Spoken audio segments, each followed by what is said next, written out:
రానున్న స్థానిక సంస్థల ఎన్నికల్లో భద్రాచలం పట్టణంలో సిపిఎం సత్తా చాటాలని పార్టీ జిల్లా కార్యదర్శి మచ్చ వెంకటేశ్వర్లు పిలుపునిచ్చారు.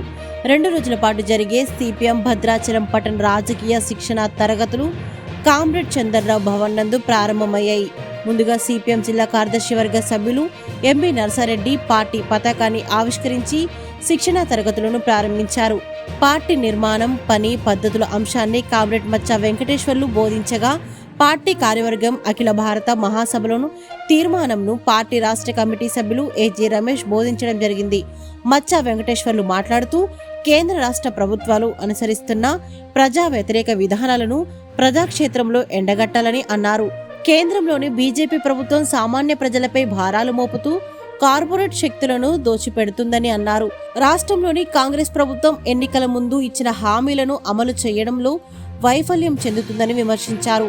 భద్రాచలం అభివృద్ధి పట్ల కేంద్ర రాష్ట్ర ప్రభుత్వాలు నిర్లక్ష్యాన్ని వీడాలని, పోలవరం సమస్యలపై రాష్ట్ర ప్రభుత్వం చొరవ చూపి కేంద్రంతో, ఏపీ ప్రభుత్వంతో మాట్లాడాలని అన్నారు.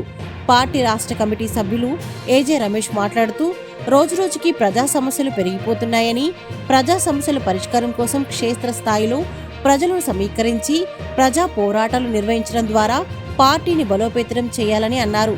కేంద్ర ప్రభుత్వం అనుసరిస్తున్న కార్మిక ప్రజా వ్యతిరేక విధానాలు కారణంగా ప్రజల జీవన ప్రమాణాలు పడిపోతున్నాయని, నిరుద్యోగం, పేదరికం, అసమానతలు తీవ్రంగా పెరుగుతున్నాయని అన్నారు. అసమానత లేని సోషలిస్ట్ వ్యవస్థ నిర్మాణమే లక్ష్యంగా ప్రతి ఒక్కరూ పనిచేయాలని అన్నారు. 2 రోజుల పాటు జరిగే రాజకీయ శిక్షణ తరగతులకు ప్రిన్సిపల్గా పార్టీ పట్టణ కార్యదర్శి గడ్డం స్వామి వ్యవహరించారు. ఈ కార్యక్రమంలో పార్టీ పట్టణ కార్యదర్శి వర్గ సభ్యులు ఎర్రంశెట్టి వెంకట రమణారావు, డి సీతాలక్ష్మి, పార్టీ పట్టణ కమిటీ సభ్యులు నాదెల లీలావతి, నకరికంటి నాగరాజు, ఎస్ భూపేంద్ర, జీవనజ్యోతి, కుంజా శ్రీనివాస్, సిహెచ్ మాధవరావు, కొలగాని రమేష్, ఎస్ అజీం కుమార్, కనకశ్రీ, చాట్ల శ్రీనివాస్ తదితరులు పాల్గొన్నారు.